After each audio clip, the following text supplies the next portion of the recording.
up, everybody, no more sleeping in bed. No more backward thinking, time for thinking ahead. The world has changed so very much from what it used to be. There is so much hatred, war and poverty. Oh yeah, yeah. Wake up all the teachers, time to teach a new way. Maybe then they'll listen to what you have to say. 'Cause they're the ones who's coming up and the world is in their hands. When you teach the children, teach them the very best you can. Oh yeah.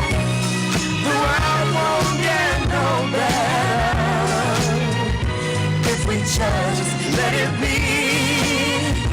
Oh no. The world won't get no better. We gotta change again, just you and me.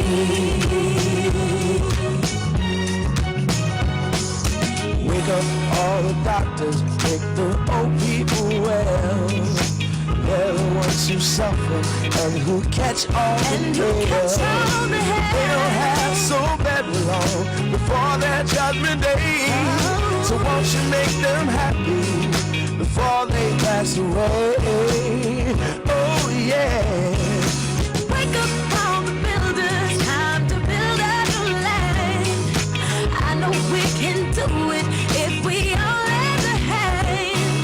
The only thing we have to do is put it in our minds. Surely things will work out, 'cause they do every time. Yeah, the world won't get no better if we just let it be. Oh, the world won't get no better. We gotta change again, just you and me. Yeah, yeah, yeah, yeah.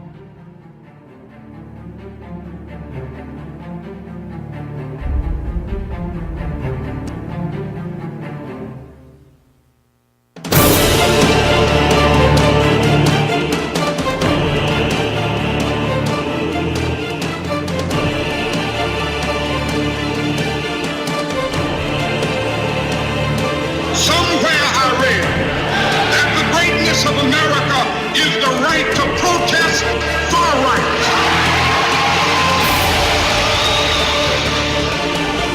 Well, I don't know what will happen now. We've got some difficult days ahead. But it really doesn't matter with me now, because I've been to the mountaintop. So I'm happy tonight. I'm not worried about anything. I'm not fearing any man. Mine eyes have seen the glory of the coming of the Lord.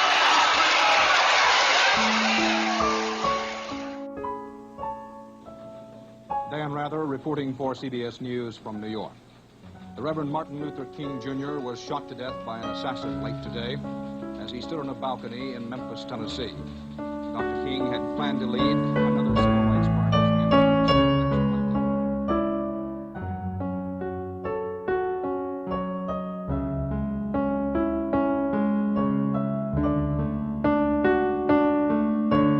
I have a dream.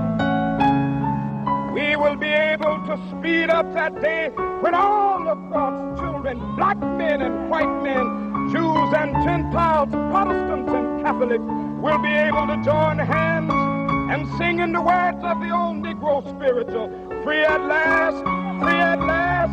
Thank God Almighty, we are free at last.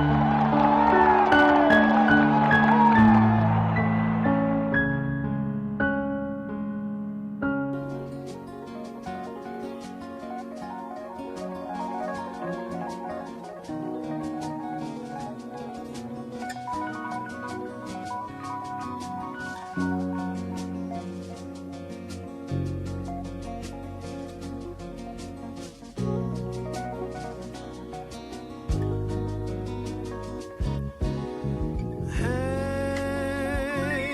on to the world as it spins around. Just don't let the spin get you down.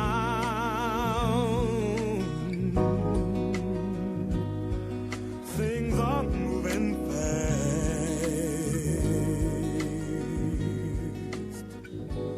Hold on tight.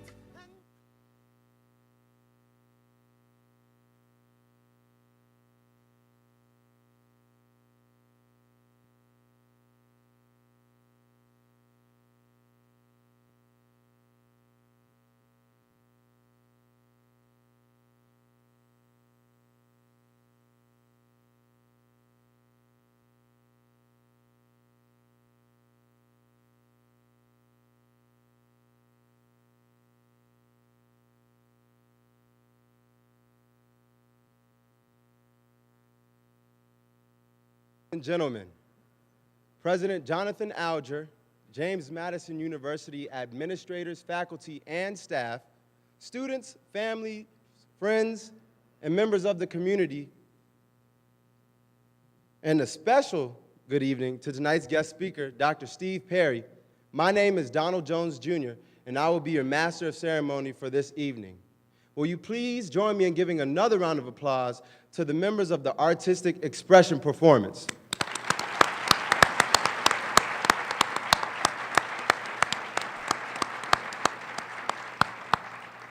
Hello, my name is Marissa Walker, and I'll be your mistress of ceremonies for this evening's program.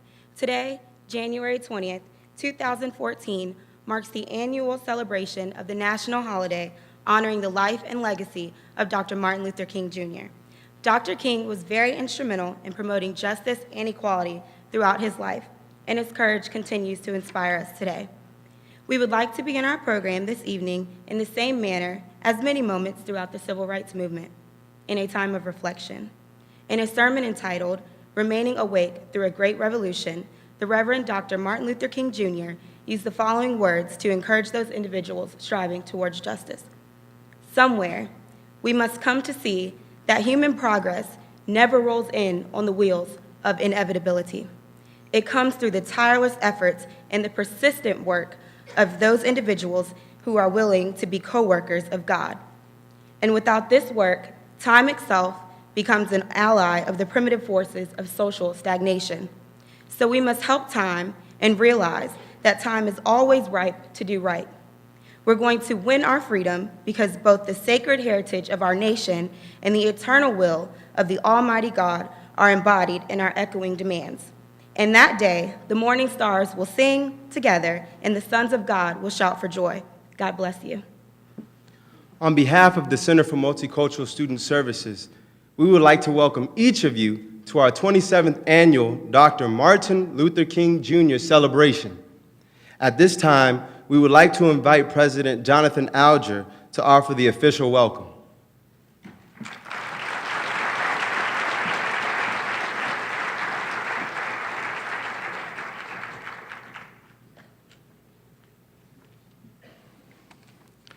Good evening, everyone. Good evening. Thank you. It's great to have you all here. And I want to add my welcome to our students, faculty, staff, community members. I know we have civic leaders here tonight as well. I saw our mayor earlier, so welcome to all of you. And of course, to our very special guest, Dr. Stephen Perry. We're very excited to have you here and to welcome you to our beautiful campus.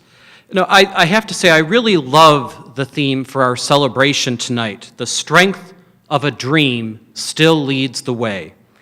As you might have noticed, we talk about dreaming here quite a lot at JMU, and we really mean it. Because we know that when this community gathers together to learn and grow and serve together, there's virtually no limit to what we can accomplish. This afternoon, I had the privilege, along with a number of other people, of welcoming local community leaders to our campus for the formal dedication, as you saw, of the newly renamed Martin Luther King Jr. Way.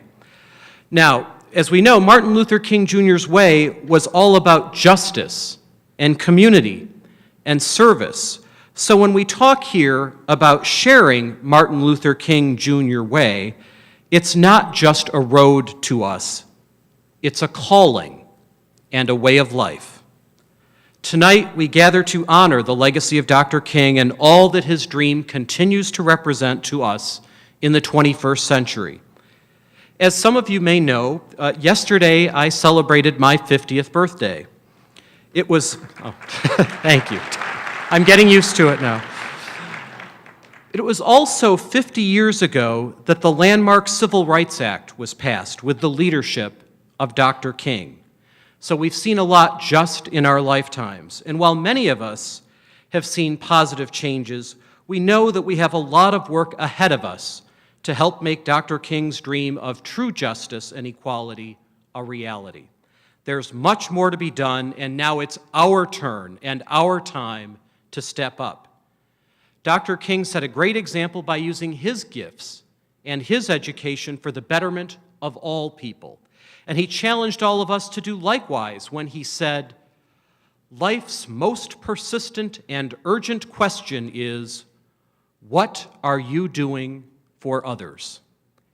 This question goes to the heart of the university's new strategic plan adopted by the Board of Visitors just this past Friday, which calls upon JMU to be the national model of the engaged university, engaged with ideas and the world. At every turn, we should be asking ourselves how we can use the knowledge we create and share here to make an impact on the lives of others. So how will each of us answer that question? What are we doing for others? How will we use our gifts and talents to make a difference? I hope each of us can reflect on that question tonight as we welcome Dr. Perry to share his passion and his story with us. And just as we open doors on campus for each other, let's think about how we can open the doors of access and opportunity in education ever wider for those who come after us. Thank you all for being here, and thank you for your passion.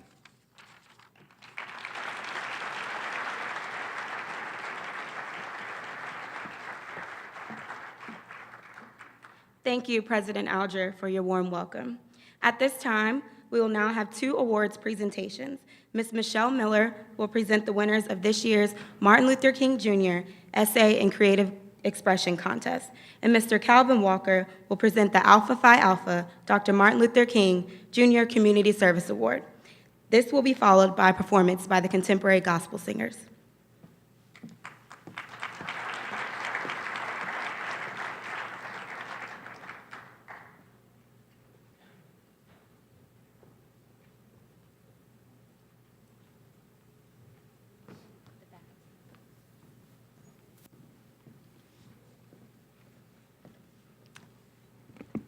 Good evening, ladies and gentlemen.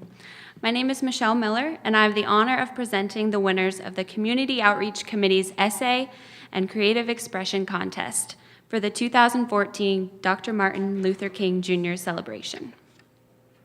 The members of the committee worked diligently to select 3 winners from the 140 submissions. We received submissions from local Harrisonburg and Rockingham County elementary schools, as well as the Boys and Girls Clubs of Harrisonburg and Rockingham County. This year's essay question was, now that we have a street named Martin Luther King Jr. Way in Harrisonburg, how will this keep Dr. King's dream alive? The winners for this year's contest were Sean Reinhart, a 4th grader at Plains Elementary School, Jaden Litton, who is also a 4th grader at Plains Elementary School, and David Weisman, a 5th grader at South River Elementary School. At this time, we would like the winners to come forth and share an excerpt from their expression pieces. Please join me in welcoming to the stage Sean and Jaden.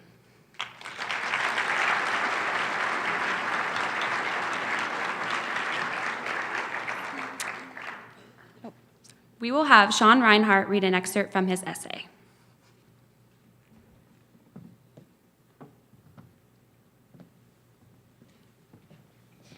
Dr. Martin Luther King Jr. fought for justice for all African Americans and wasn't scared. He fought for life, liberty, and the pursuit of happiness.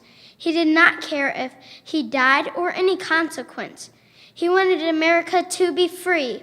He said, "We should be cared for as much as any other person."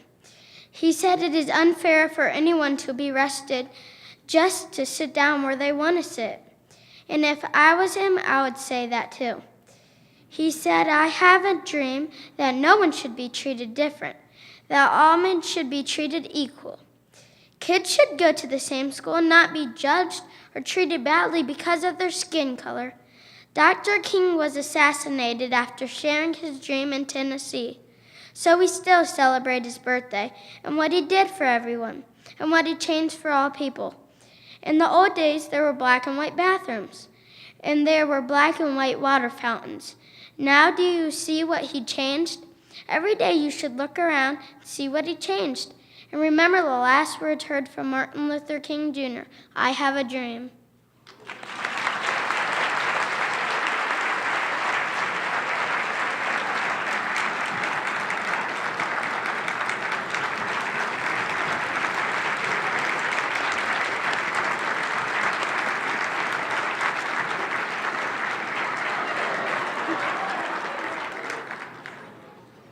Thank you, Sean.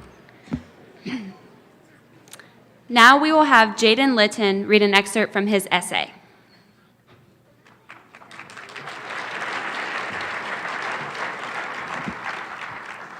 Martin Luther King Jr. was a good man. He now has a street in Harrisonburg to remind people about his life and his "I Have a Dream" speech.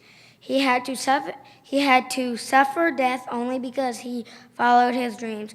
Martin Luther King Jr. was a great African American who was someone that believed that people should not be judged by their color. He believed it matters about the character and the heart of a person. And on August 28, 1963, the world heard his famous "I Have a Dream" speech.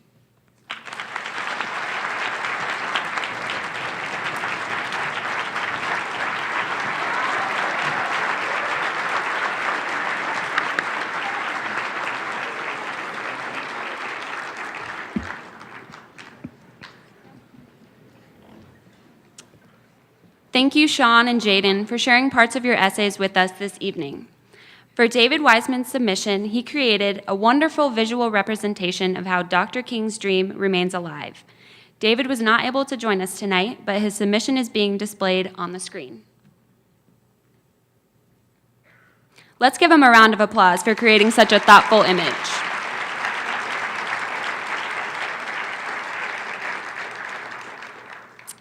Each of these students will receive a gift bag, a book, and a certificate of recognition for all of their hard work. Let's give them another hand for all of their creativity and inspiration.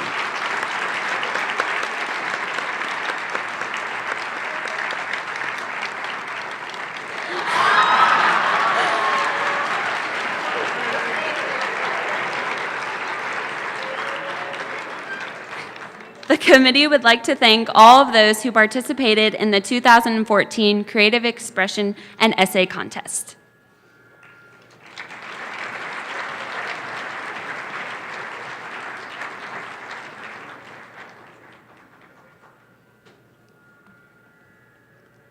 Good evening. My name is Calvin Walker, and I'm the president of the Xi Delta chapter of Alpha Phi Alpha Fraternity Incorporated. For the last 107 years, Alpha Phi Alpha Fraternity Incorporated has held in the highest of esteems the ideals of leadership, excellence, and most importantly, service. It is without question that our brother, the late Reverend Dr. Martin Luther King Jr., also valued these ideals. That is why each year, the Brothers of the Xi Delta chapter honor a member of the Harrisonburg community with the Martin Luther King Jr. Community Service Award. This award is presented to someone who not only embodies the characteristics of servant leadership exhibited by Dr. King, but also wholeheartedly makes an impact within the community by working tirelessly and encouraging this current generation.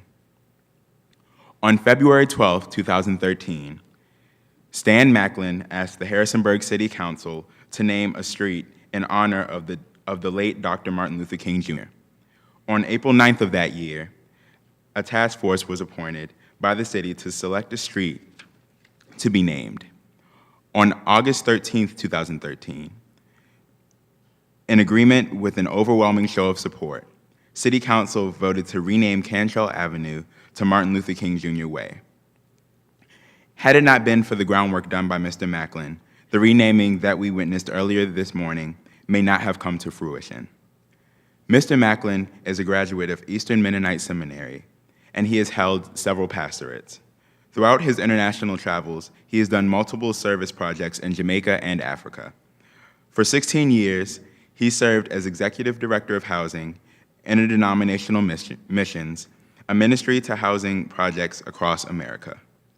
For 12 years, he served as National President of the African American Mennonite Association. Stan is no stranger to organizing and has been a dedicated activist for most of his life. Mr. Macklin has been happily married for 42 years to his lovely wife, Diane, and is the proud father of 6 and grandfather of 10. Please join me in welcoming to the stage the president and founder of the Downtown Harriet Tubman Cultural Center, the dedicated man behind the effort to renaming a Harrisonburg Street in honor of Dr. Martin Luther King Jr., and recipient of this year's Xi Delta Community Service Award, Mr. Stan Macklin.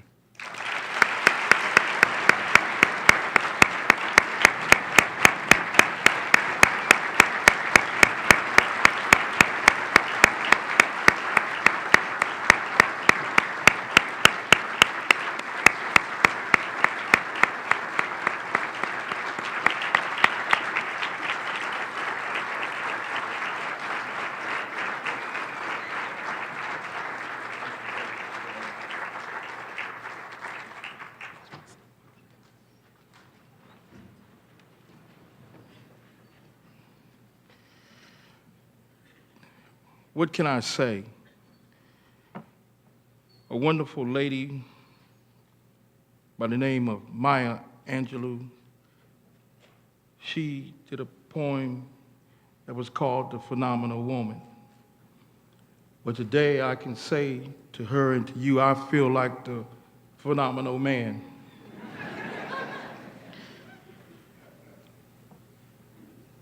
This is just amazing to know that how an idea can be embraced by hundreds. And I'd like to give a special thanks to the Center for the Multicultural Student Services and the Alpha Phi Alpha Fraternity Xi Delta Chapter for recognizing the works of your brothers and sisters in the community. We are well aware of you here, and we respect the education that you're getting here. We feel that together, with you being the next generation, we can definitely make a difference. And I'm just so glad and so honored to follow in the footsteps and the principles of a wonderful man who sacrificed his life so that we can have a better nation. Thank you. And I dedicate this to all of us, that together we can carry on this legacy. Thank you.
Please give another round of applause to the contemporary gospel singers for that wonderful performance.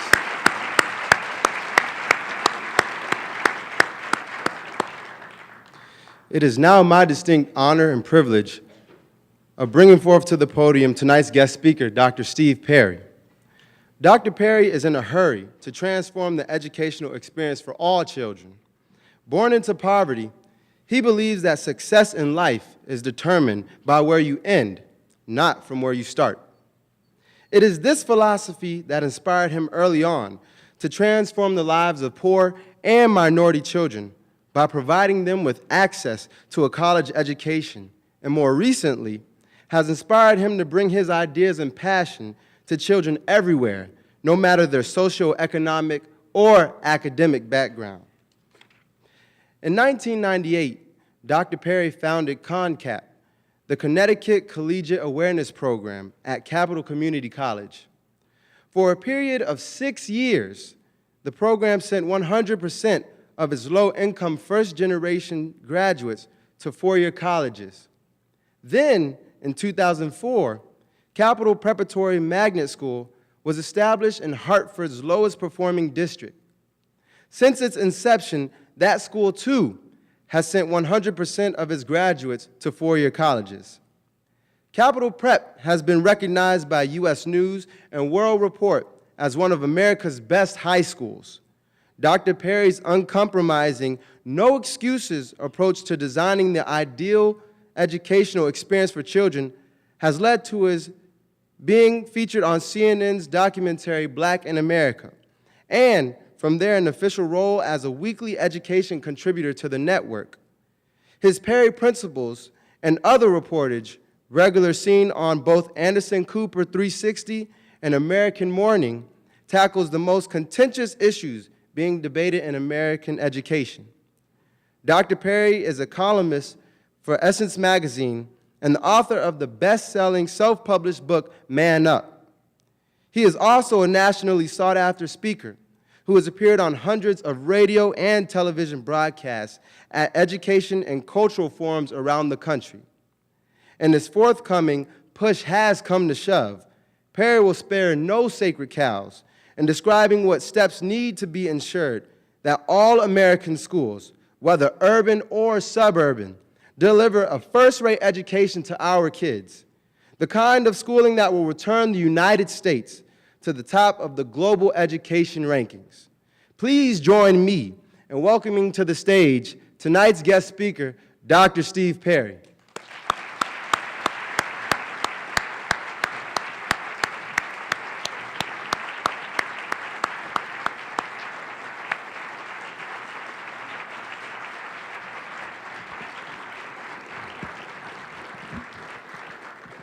Y'all better sit down before I think you're leaving. Wow, I feel like Michael Jackson with this big microphone. Thank you so much. I'm gonna come down.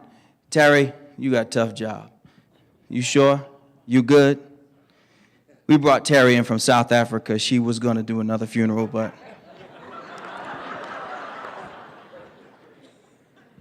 folks, we're gonna have some fun. You know, my son follows me. My oldest son started following me on Twitter today. I told him to stop, because he saw that I had tweeted that we were going to have fun today, and, you know, he was all mizzy about it. He's like, well, what are they going to do down there? Are they like going to Disney or something? No, we're going to have a different kind of fun. The kind of fun that we're going to have is going to be the kind that challenges us to be better than we've ever been before. At James Madison, one of the things that I've found out is not just that this school started as a teacher's college, but there's a affection that you seem to have for your school. It's a strange thing, because there's some places where first thing y'all want to do is get up out of here, but I don't think you guys are ever leaving. You go ahead and clap, because it's true.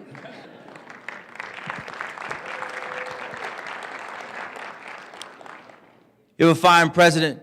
President Alger, thank you so much for welcoming me. I'm excited to be here because I know that you understand that a celebration is a celebration. Action is something different. You get the difference. A march around this beautiful campus is not necessarily a march. Y'all get that, right? Okay. See, my job here is not to make friends, but to make an impact. So you don't have to clap, because I promise you I got a flight going back, rain, sleet, or snow.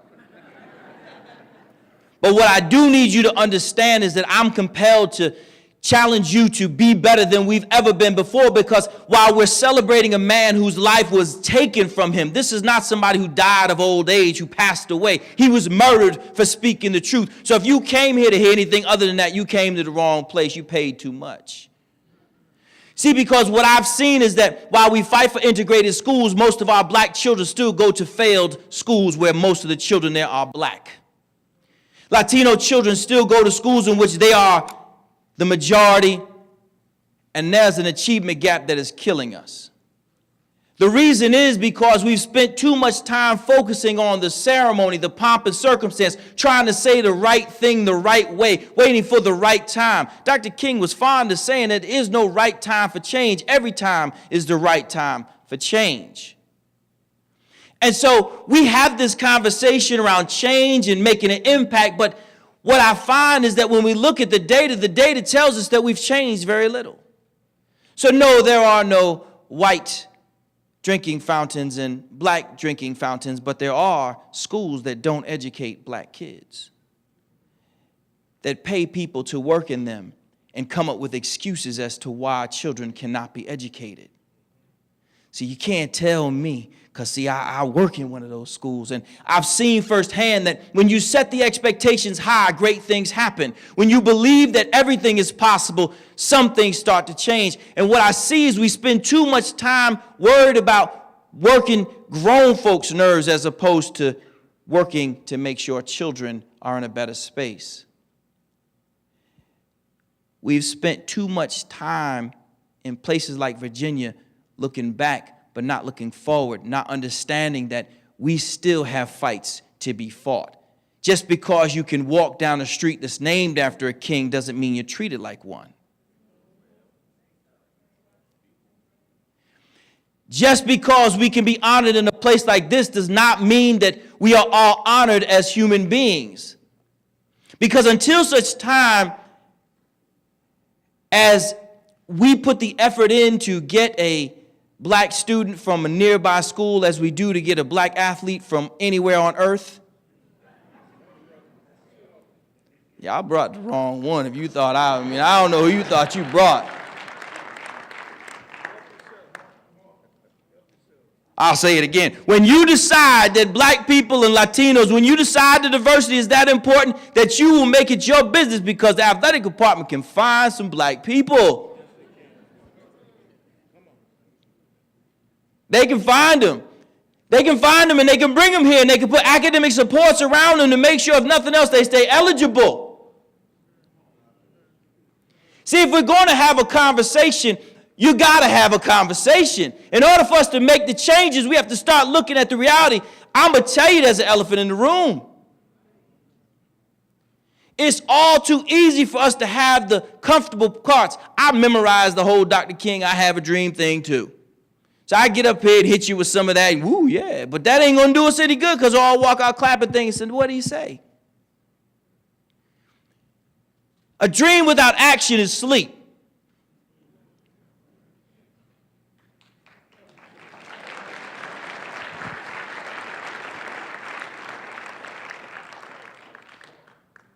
And there's nothing impressive about sleep because even a baby can do it.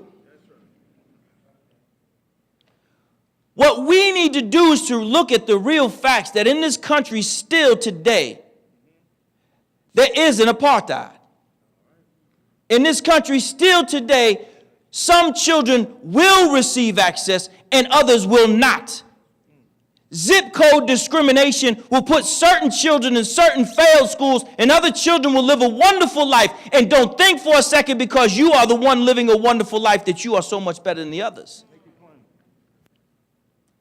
Don't think because of an accident of birth, because somebody picked a house somewhere where they have good schools, that somehow you are so much better than the other one who didn't end up with that luck of the draw.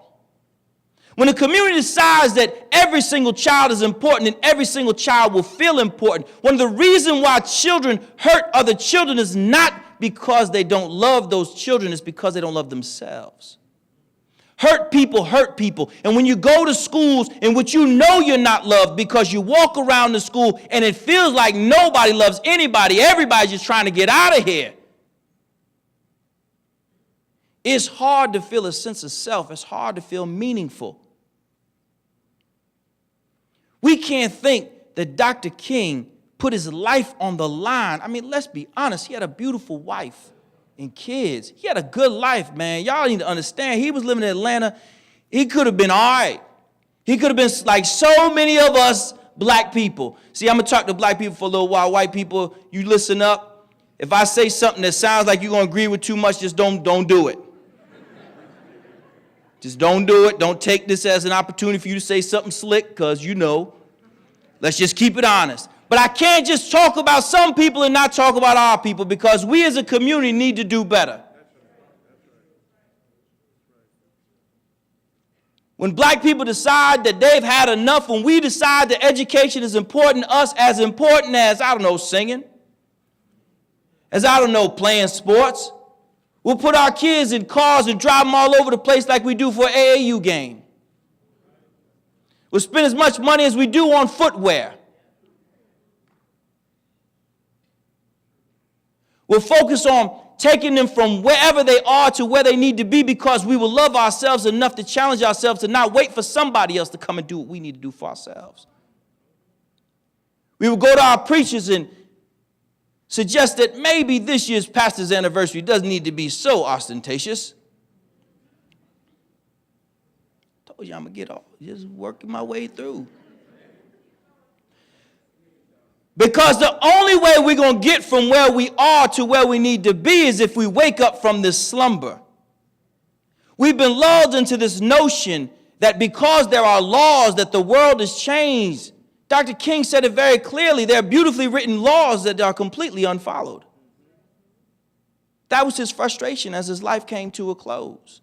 He recognized that he had done all these things, and he talked about this. He said in one of the best books I've ever read, Where Do We Go From Here? Community of Chaos. Dr. King wrote this. at the end of his life, he talked about black nationalism. He talked about the Black Power movement. And he said that that was the direct result of people feeling like they had been promised hope for so long and not getting it. He said that at some point you get to the point where you just have had enough. And you can't be polite anymore. You can't be kind anymore. Well, that's not organized anymore, but it is the same. That same level of rage is making its way all over our community. All over our community, children feel unsafe in their own homes. Think about that for a second. There was a recent report that came out. I don't even know that I believe it, but I was asked to comment on it. It said that 50% of all African Americans under 23 had been arrested. Even if it's wrong by a little, even if it's only 25%, we are looking at incarceration rates that would make slavery look like a warm-up.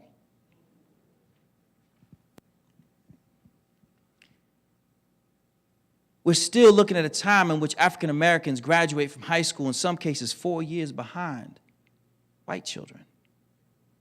And we act like we don't know.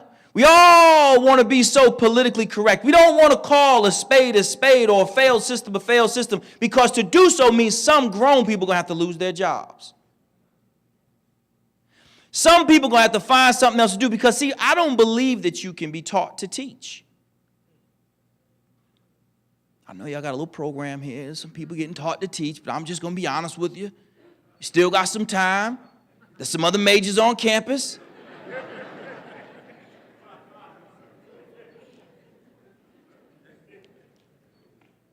I believe that you are born to teach, just like you are born to sing. Like, you could sing, but you can't sing. And teaching is the same way. If you are called to teach, it's something that you do. You just do it all the time. It's who you are. You can't stop teaching. If you are called to teach, you are not thinking about having your summers off. You are looking for a hookup. And you need to find something else to do with your life. See, because what has happened has been there's so many people who are working in our schools who do not have our children's interests at heart. They're looking out for self. This is all about them. And those are the same people who will tell you over and over, you can't measure learning. Tests don't take. They're lying. Because if tests don't matter, tell them to stop giving them. The only tests that don't matter are the ones that are going to measure them. The only tests that they don't want to hear about are the ones that could possibly, my grandmother used to say, might could have an impact on their employment. We are at a time like no other. We've never had more access to wealth and resources than we have now, and never been so far away from it. We talk about the achievement gap as if it is a standard, as if it's supposed to be, as if it's got to be that way. But I'm here to report from Hartford, Connecticut, little bitty town. When we started our school, 29% graduation rate in the city. 29, that ain't a graduation rate. I just want to break that down to you. That's a polite way to say dropout. I'll give it to you differently. If you went to your hairdresser and there was a 79% chance of her burning all your hair out. Right. Gentlemen, if your wife was faithful 29% of the time, not really faithful. We started a school because we believed that if you give children high expectations, you will get great results. And if you believe in children, if you love them from your core, love them from your soul, I mean love, like say love, that they will do things for themselves that will change your heart. We have no achievement gap at a Capital Prep. And the only thing that's amazing about that is it's not typical. You saw two beautiful young boys stand up there. There's no difference between those two children. There's no difference between their capacity. We keep allowing ourselves to be lulled into this liberal stupor, this politically correct space where we think that if we say that some people are bad at teaching and some people are bad at being a principal and that some schools need to be shut down, that somehow that's bad. I think one of the most important things you can do for somebody is tell them what they ain't good at. They stop wasting their time and find something meaningful. See, if the civil rights movement began with education and James Madison began with education, then maybe we're in the place that we need to be to start talking about doing something about education. Maybe this is the right place. Maybe you are the right people. Because what Dr. King wanted us to understand is that just talking ain't enough. You have to do something. You have to make something happen. If it's something as simple as going to a nearby school and tutoring, then that's something. But that something ain't enough. People say it can't be that bad. I say I don't know if I want to be around here when it gets worse. How many more children do we have to see die? And I'm not just talking about a metaphoric death. I'm talking about real, put them in a coffin, put them in the ground death. How many more children do we have to see give up on education because they feel like there's no place in it for them? By the time a boy is in the 2nd and 3rd grade, he's already been suspended for being a boy. See, if we really want to open this thing up, then we got to have an honest conversation. We got to start changing the way in which we educate, because all the other issues run through this. Because before there was an attorney, there were teachers. Before there were doctors, there were teachers. Before there was anything, there was somebody to teach them how to do it. There's nothing that is done that somebody didn't teach somebody to do. Even if you discovered it, somebody taught you how to discover. And so here we are. Here we are in this place, this beautiful place, where we have the opportunity to make some changes. If Egyptians, that Egypt, the real Egypt,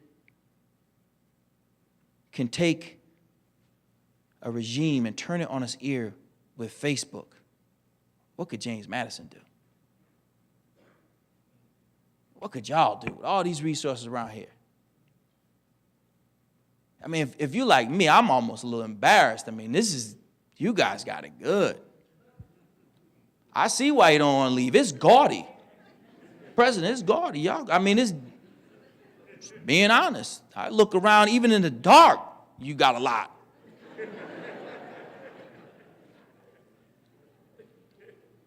But one of the things that I know is that to whom much is given, and as a result, y'all got to get to work. It's not enough just to hear people speak. You have to do something. You have to organize. Not just organize for the sake of organization. You got to organize to do something. One of my greatest frustrations with the African Americans who were in my generation and before, we organize for the sake of organization. We can throw an event like nobody's business. So many of us are in so many organizations, so many dues coming out of the house, it feels like a mortgage payment. None of you kids will get that. Don't worry about it. It'll take you a little while. Somebody explain it to you. But you have to organize to do something. You have to organize to do something. And dare I say, why not change policies to make it possible for all children to have school choice? Why not? Why force a child to go to a failed school simply because she was born into that community? Why say to a child that you are doomed to failure simply because your parents did not have the money to get you up out of there? See, poverty is often used as a battering ram, as something to shove down the throats of people who are trying to make change, because you will often hear people talk about poverty as this immovable object. They talk about poverty as if it's experienced the same way by everybody. But everybody who's ever been poor knows that poverty is not the same for everybody. There are poor people who work. There are poor people who have 2 jobs. There are poor people who are in college, maybe at James Madison right about now, feeling like they're getting poorer.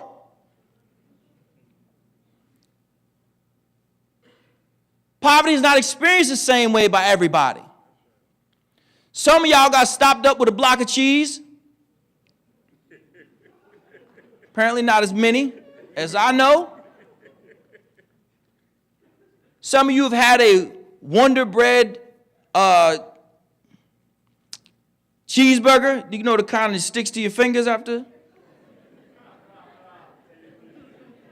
Apparently not you guys. Well, call somebody who was officially poor. Meet a friend.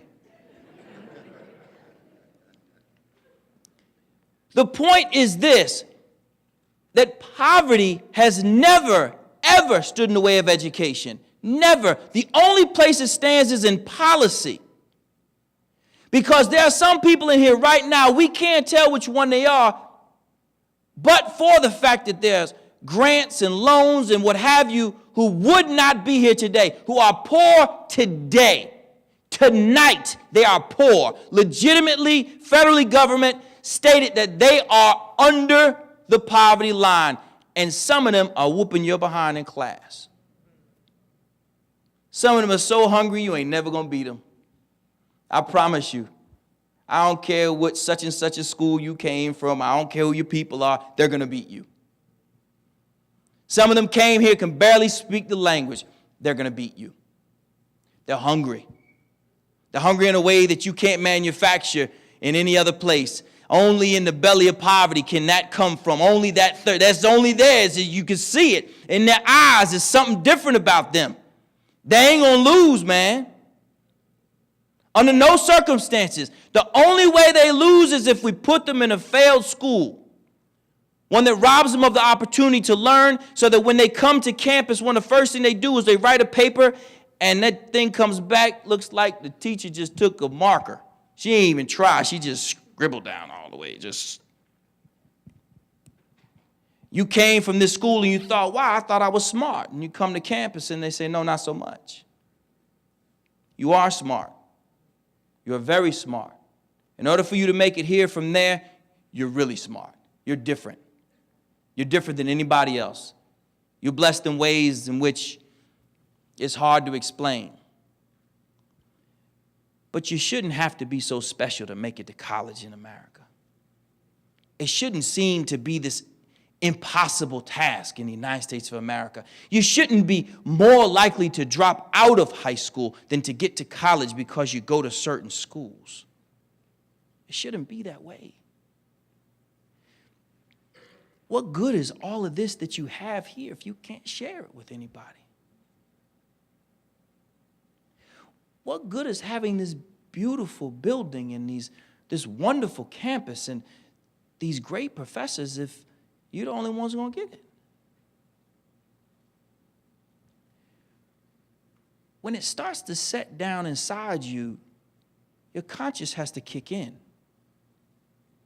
And you have to think that there are people out there just as good as you, if not better, who won't get a chance to experience this. And that's just not right. Not in this country. Not in a place where we've buried great leaders who spent their entire life fighting for equity. We have an opportunity now to make a change, and what that means to me is to fight for something that's going to do something. When I say school choice, what I mean is this.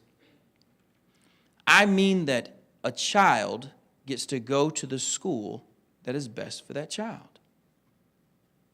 If it's another neighborhood school, then it's another neighborhood school. If it's a charter school, if it's a magnet school, if they voucher out to a private school. See, because you guys believe in vouchers. I'll prove it to you. Anybody believe in Pell Grants? Okay, good. That's a voucher. That's federal money that could be used for private school or public school. But you get to make that decision. School choice is the type of thing that even King fought for. In his book that I just mentioned, he talks about desegregation, and he says, do not wait for the neighborhoods themselves to be desegregated. He said, build educational parks, which is what we would now refer to as a magnet school. He said that will draw people in from all around. This that I see before me is what he dreamed of. This that I see before me was what he was living for. But the fact that there's not more of it isn't why he died. He wanted it for everybody. And I think you want it for everybody. I think you recognize that tonight something in you has to change. Something's got to kick in, a sense of responsibility that I got to do something. Because what I'm doing is not enough. Because if it was enough, then we wouldn't be here. If any one of us, including me, starting with me, if any one of us was doing all that needed to be done, we wouldn't be where we are. Every child will be reading in a school in which they learn to read. We wouldn't be blaming parents every chance we get. Look, I get it. Grown people are the hardest part about running schools. I mean, really, because grown people are aggravating. I ain't gonna lie to you. They come in a whole entire mess. I guess pajama pants are the new chic.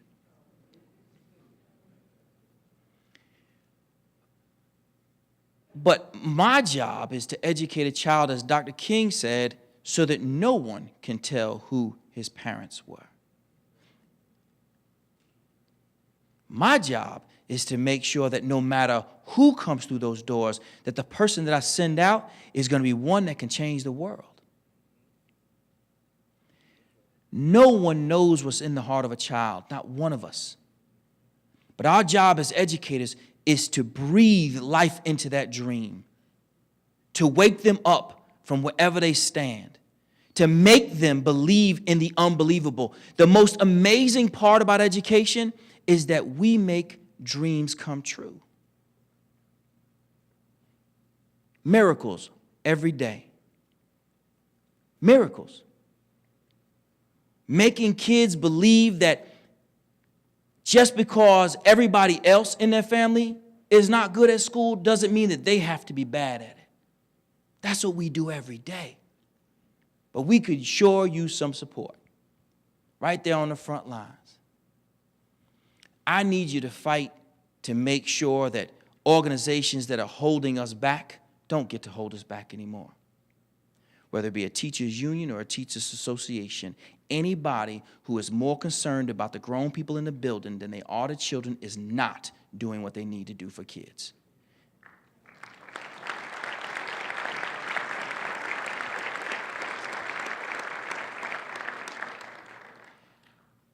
I don't care who you are. The schools are for kids.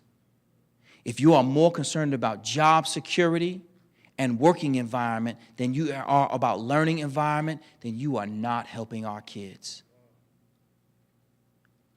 And just because you used to be a friend doesn't mean you are always a friend. A friend can change into something else. When they begin to focus on themselves more than they do you, they are no longer your friend. Think about it. There's some people you just can't call anymore. You call them and you have good news and they got better news. You have one of those friends who everything you got, they've got a better version of it. You feeling good today, they saved somebody's life.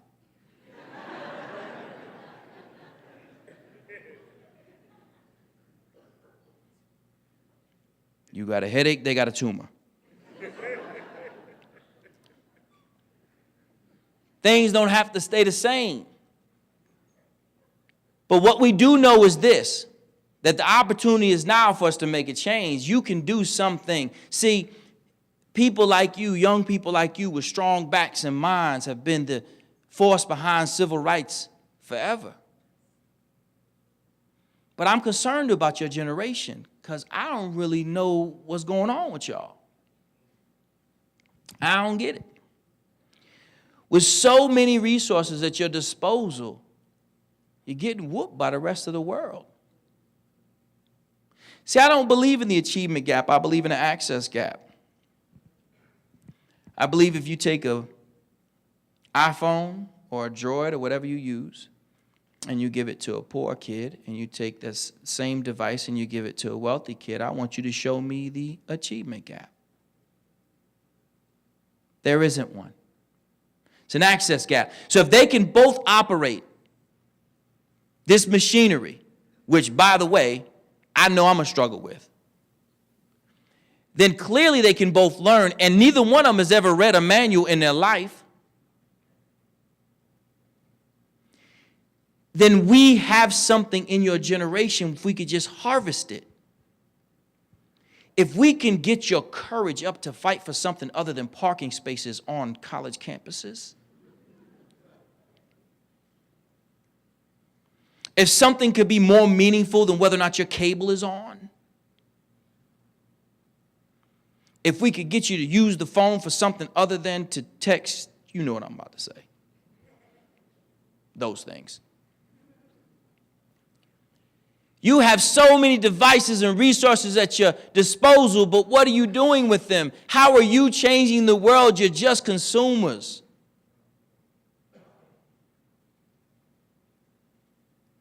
What are you going to do? When are you going to answer the call? When are you going to organize? You don't need thousands. You could be 4 or 5 of y'all. You pick the issue. I'm not telling you what the issue is. I think it's education. If it's not, that's not your thing, do something else. But do something. Stand for something. Be known as that person who stood for something. Be respected as that person who wanted to change other people's lives. What is all this education for but to keep to yourself? What are all these resources for if you're just keeping it to yourself? What good is a life that does not change other lives?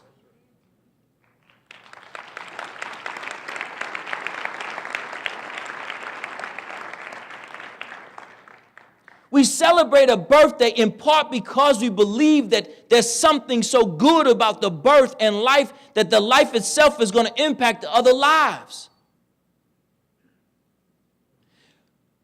But if your impact continues to be diminished by your unwillingness to get out and do something, then what are you doing with this life that you have?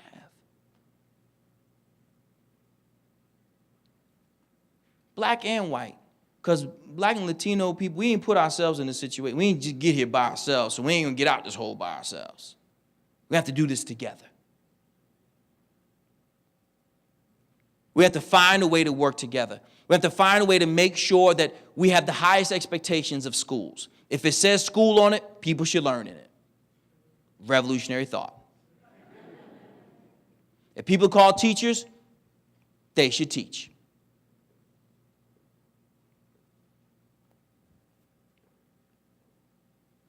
But you, the students, what will you do?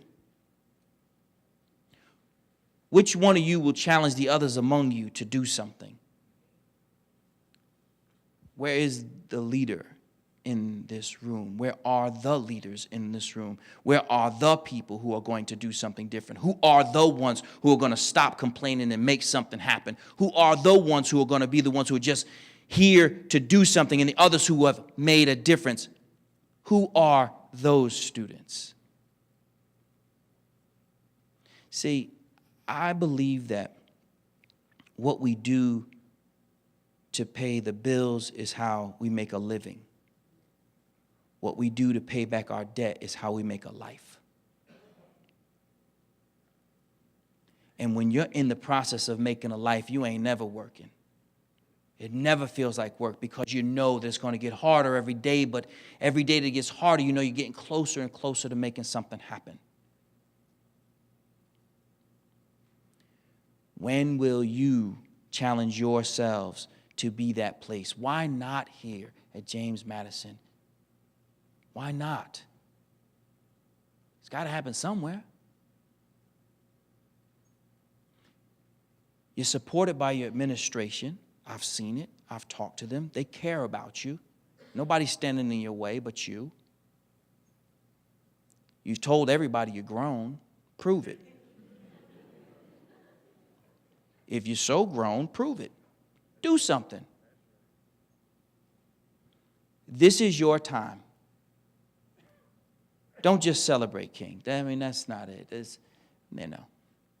I think he would be offended by just a celebration. I don't think that he would even come. I think he'd be embarrassed by it, to be very honest with you. I think the first words out of his mouth is, we ain't even there yet. I don't even know what you're celebrating. I don't think he wanted us to celebrate him. I think he wanted us to emulate him, to be rabble-rousers, to twist and turn the status quo until it is no longer. So whatever it is you decide that matters to you, start on it tonight. Look, when we started our school, I had a meeting at my dining room table, and, you know, a bunch of black people. And because, you know, we had a plan. We were going to take black people and educate only black kids to prove that racism didn't matter. Okay, it doesn't make sense now, but it made sense in my head. So we had a glorious meeting because, you know, brothers and sisters, we know how to meet. Robert's rules, all that. We got you. We'll break it down. And that meeting took place in 2002. And if we have a second meeting, I'm sure it's going to be just as good as the first one. See, because what I had to do is I had to wake up. And I had to get some Baganskis and Wojnarts, Capralises, got a Williams and an Ali just to keep it funky. But I had to put together a team that wanted to win, that believed that our children, regardless of their hue, could be great. Before we started a school, I had never met anybody who started a school. Before I wrote my first book, I'd never met an author. There's nothing special about me. Nothing. Grew up with nothing. Except for this, a dream.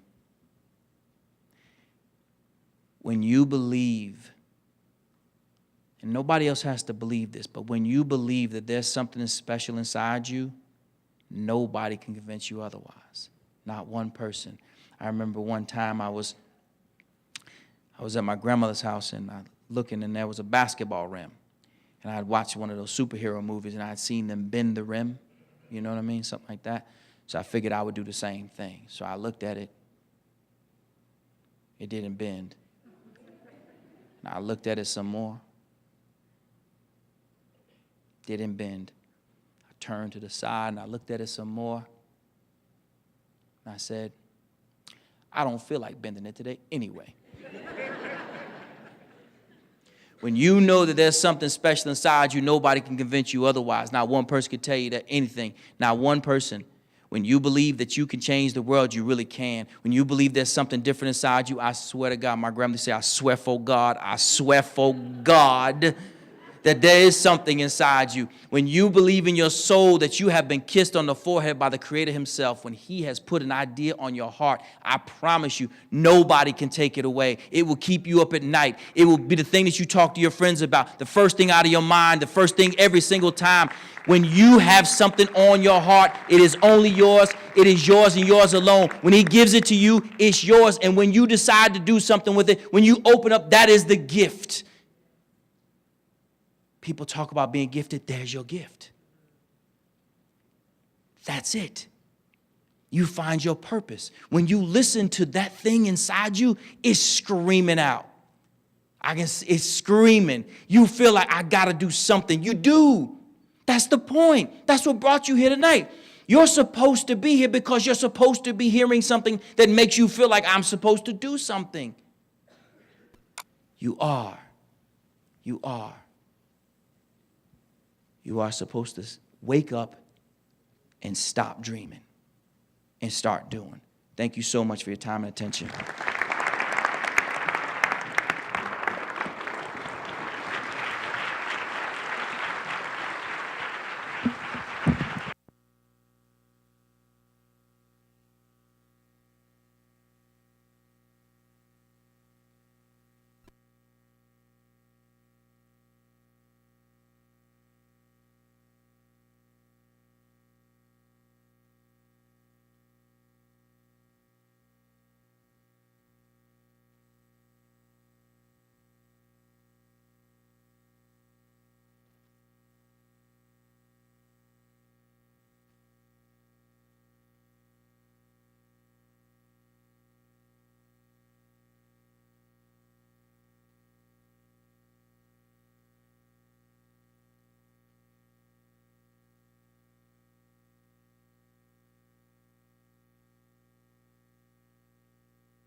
Dream was one of equality and justice for all people.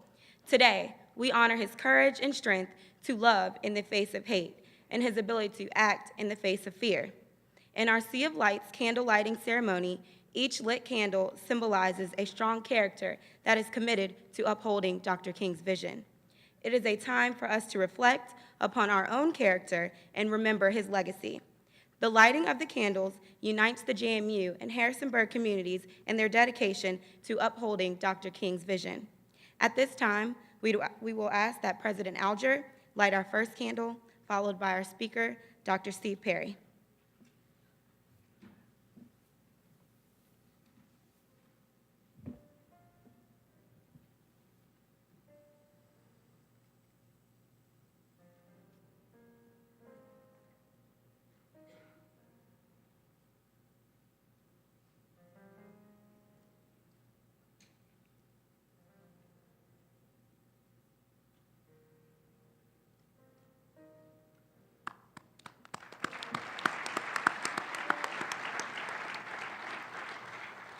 Dr. Mark Warner, Senior Vice President of Student Affairs and University Planning.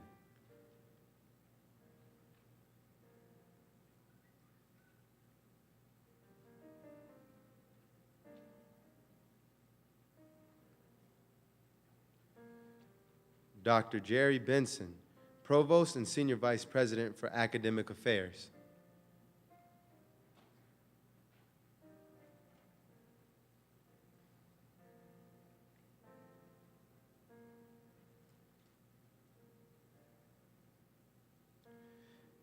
Mr. Nick Langridge, Vice President for University Advancement.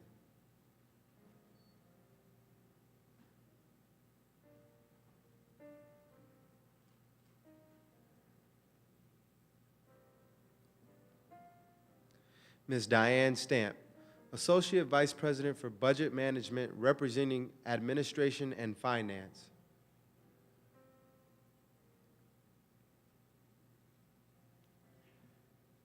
Ms. Donna Harper, Vice President for Access and Enrollment.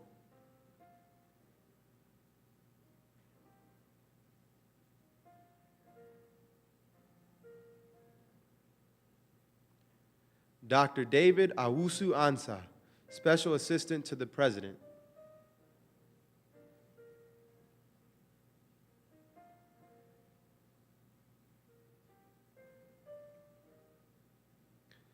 Mr. Arthur T. Dean II, Special Assistant to the President.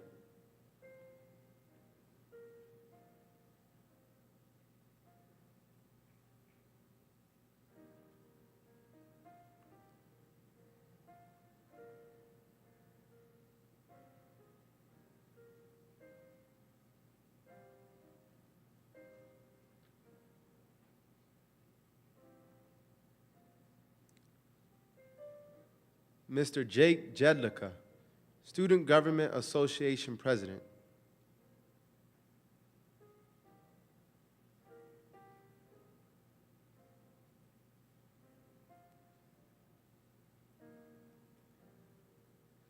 Ms. Alexis Sims, MLK Formal Program Committee Student Co-Chair.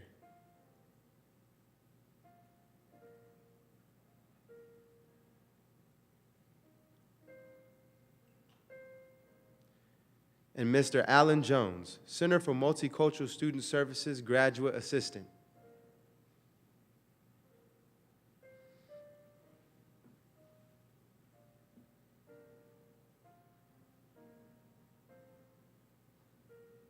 Thank you.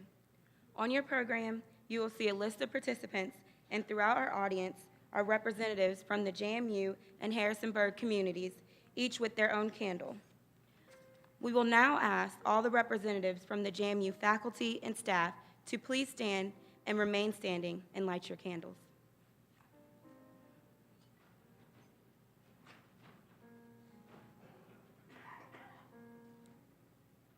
We will now ask all the representatives from JMU student organizations to please stand and remain standing and light your candles.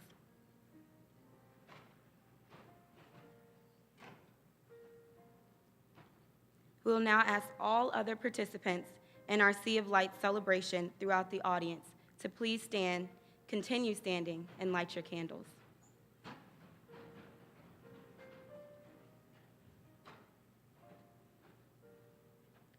We will now ask everyone else to please stand and join us in singing of the National Black Anthem.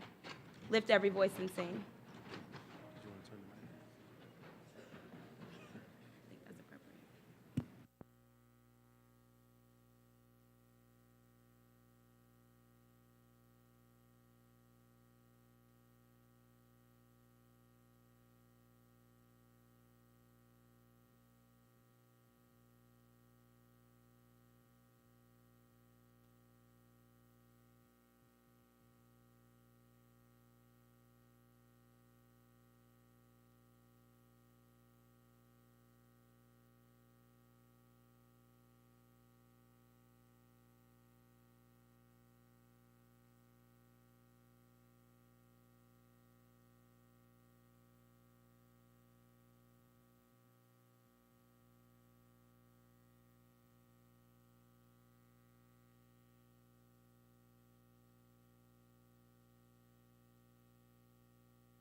I hope you all have enjoyed our annual celebration program honoring Reverend Dr. Martin Luther King, Jr.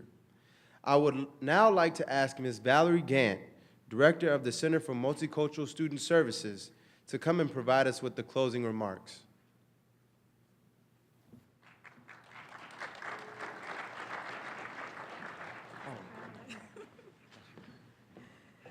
They weren't expecting me to come from the rear.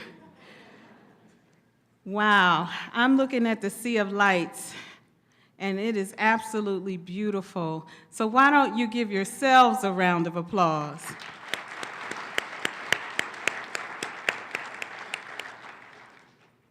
What a wonderful, wonderful evening this has been as a culmination to just an incredible week of celebration for the life and the legacy of Dr. King. And not just Dr. King, but so many others who I call them the bridges that brought us over. So many people who gave their life and sacrificed so much for us to have this opportunity to come together and even celebrate not just Dr. King's life, but their life as well. I'd like to thank everyone on behalf of the Center for Multicultural Student Services here on the campus at James Madison for your continued support and encouragement in all of the programming and all the efforts of our students. I'd like to thank our speaker for the evening, Dr. Steve Perry, for those marvelous, challenging, and insightful words. You certainly have left us with some things to think about, and in particularly for our students, as you are embarking on your careers and studying and doing all of the hard work to enter into our society, each one of us has to give an account for the behavior and the actions, the words that we even say. This is a great opportunity to listen to what Dr. Perry, the sentiments of his heart, to really think about how you can help make a life versus making a living. That really resonated for me. I think here at James Madison, we hear it over and over again with President Alger, to dream big. I didn't tell him, President Alger, that that was sort of a motto that we have here. But that sentiment to keep dreaming and why Dr. King's dream is still alive in each one of us, it keeps echoing over and over all week long and even all day long. There must be something to it. Take heed while you can. Really think about how your life is just a fleeting moment. It can be like a vapor, but the time that you take right now, young folks, to really think about where you're going with this thing called life, make a difference today. And I like Dr. Perry said, it can start tonight. It doesn't have to start in 2 years. You can start dreaming tonight. So thank you so much. To President Alger, you've been with us all day long and all week long. And I thank you on behalf of the center and all of the students who worked so hard from the fall semester to get here. We thank you for your support, and so many others. I'm not going to spend time calling names, but you know who you are, all of our administrators, our faculty, our staff, our students. We can't do this without you. This is a JMU-wide opportunity. I would be remiss to miss thanking the community for coming out. We've had a great time today.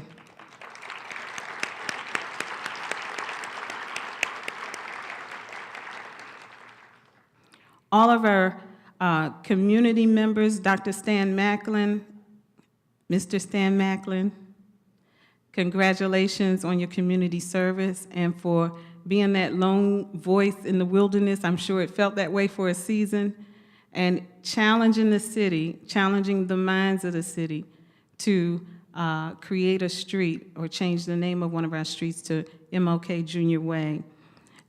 Congratulations.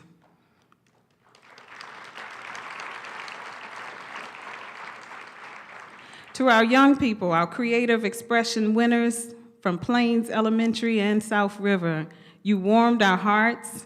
Keep writing, keep believing, keep dreaming. And we celebrate our young people in the house and all of the other young people who are here tonight from K through 12. And I know the Boys and Girls Club Board of Directors are here, and you're really proud of your young students. So congratulations to you as well. And then to Ms. Hardy, Tara Hardy, our sign interpreter. She's worked hard all night long and all day on the March and Speak Out as well.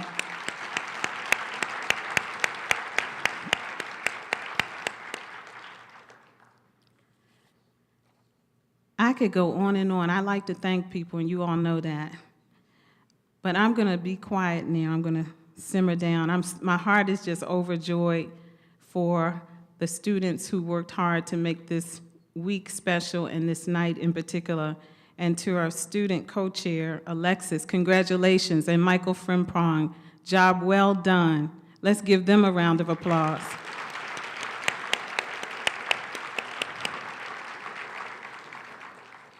We thank you again for coming out. Have a wonderful evening. And remember, the dream doesn't stop here tonight, but we start working on those things, those ways in which we can impact a life and not just make a living. God bless and good night.